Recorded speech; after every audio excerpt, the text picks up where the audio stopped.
नमस्कार, good morning, सुप्रभात। स्वागत है आपका आपके पसंदीदा personal finance bulletin money morning में। मैं हूं आपके साथ मीनू शर्मा, लेकर हाजिर हूं आपके लिए आपकी जेब और जिंदगी पर असर डालने वाली तमाम बड़ी खबरें। तो चलिए फटाफट शुरू करते हैं इस बुलेटिन में खबरों का सिलसिला। आपका हेल्थ इंश्योरेंस प्रीमियम जल्द बढ़ सकता है। IRDAI ने कुछ नियमों में संशोधन किया है। इन नियमों का असर प्रीमियम पर भी पड़ सकता है। हेल्थ इंश्योरेंस पॉलिसी में वेटिंग पीरियड को 4 साल से घटाकर 3 साल करने पर अब कंपनियां प्रीमियम बढ़ाने पर विचार कर रही हैं। ऐसा माना जा रहा है कि इंश्योरेंस कंपनियां अपने प्रीमियम में 10 से 15% की बढ़ोतरी कर सकती हैं। कुछ कंपनियों का कहना है कि मौजूदा और अनुमानित मेडिकल खर्च को ध्यान में रखते हुए प्रीमियम दरों को बढ़ाया जाएगा। ये बढ़ोतरी पॉलिसी धारक की उम्र और लोकेशन के आधार पर अलग अलग हो सकती है। रिजर्व बैंक ऑफ इंडिया ब्याज दरों में कटौती में और देर कर सकता है। विशेषज्ञों का मानना है कि महंगाई बढ़ने का जोखिम फिर बढ़ रहा है।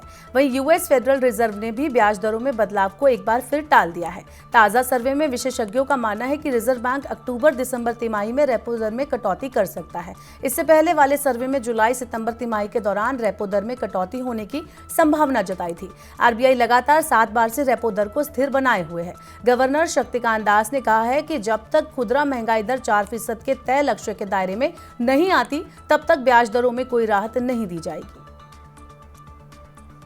ग्रो म्यूचुअल फंड ने भारत के पहली Nifty non cyclical consumer index fund को लॉन्च किया है। नया फंड ऑफर सब्सक्रिप्शन के लिए 16 मई तक खुला रहेगा। ये एक ओपन एंडेड स्कीम है जिसका उद्देश्य Nifty non cyclical consumer index की सिक्योरिटीज में निवेश कर long term capital growth generate करना है।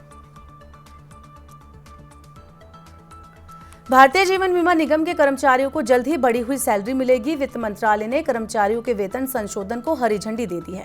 इस सिलसिले में नोटिफिकेशन भी जारी कर दिया है। इससे LIC के 1,10,000 कर्मचारियों के वेतन में 17% की वार्षिक बढ़ोतरी होगी। वेतन वृद्धि 1 अगस्त 2022 से प्रभावी होगी। वेतन संशोधन से LIC पर हर साल लगभग 4,000 करोड़ रुपए का भार पड़ेगा। भारत के बाद अब नामीबिया में भी UPI जैसा पेमेंट सिस्टम विकसित किया जाएगा। इसके लिए NPCI इंटरनेशनल पेमेंट लिमिटेड ने बैंक ऑफ नामीबिया के साथ समझौता किया है। इस समझौते के तहत NPCI नामीबिया के लिए यूनिफाइड पेमेंट इंटरफेस जैसा फास्ट पेमेंट सिस्टम विकसित करेगा। इससे नामीबिया को अपने भुगतान सिस्टम को पूरी तरह से डिजिटल बनाने में मदद मिलेगी। देश में छोटी कारों की मांग फिर एक बार तेजी पकड़ेगी। मारुति सुजुकी इंडिया का कहना है कि 2026 के अंत या फिर 2027 से छोटी कारों की मांग फिर से तेज होगी। कुछ साल पहले तक यात्री वाहन बाजार में छोटी कारों की मांग सबसे ज्यादा होती थी, लेकिन अब इनकी जगह SUV ने ले ली है। वर्तमान में कुल बिक्री में छोटी कारों की हिस्सेदारी घटकर 27% रह गई।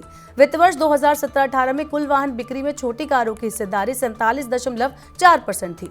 मौजूदा वक्त में SUV की हिस्सेदारी बढ़कर 53.6% हो गई है। मारुति सुजुकी का मानना है कि समय के साथ कार खरीदने की क्षमता बढ़ने पर छोटी कारों की बिक्री एक बार फिर रफ्तार पकड़ेगी। देश के कई इलाके भीषण गर्मी से धधक रहे हैं। गर्मी से लोगों का हाल बेहाल है। अप्रैल महीने में दक्षिण भारत के कई शहरों में तापमान 45 डिग्री सेल्सियस तक पहुंच चुका है। ज्यादातर राज्यों में तापमान 40 डिग्री से ज्यादा चल रहा है। मौसम विभाग के मुताबिक 123 साल बाद पहली बार अप्रैल महीने में सबसे ज्यादा गर्मी पड़ी है। इसने 100 साल का पुराना रिकॉर्ड तोड़ दिया है। इस साल अप्रैल का महीना सबसे ज्यादा गर्म रहा। 1901 के बाद से पहली बार ऐसा हुआ है जब देश के ज्यादातर इलाकों में अप्रैल में सबसे ज्यादा दिनों तक लू चली है।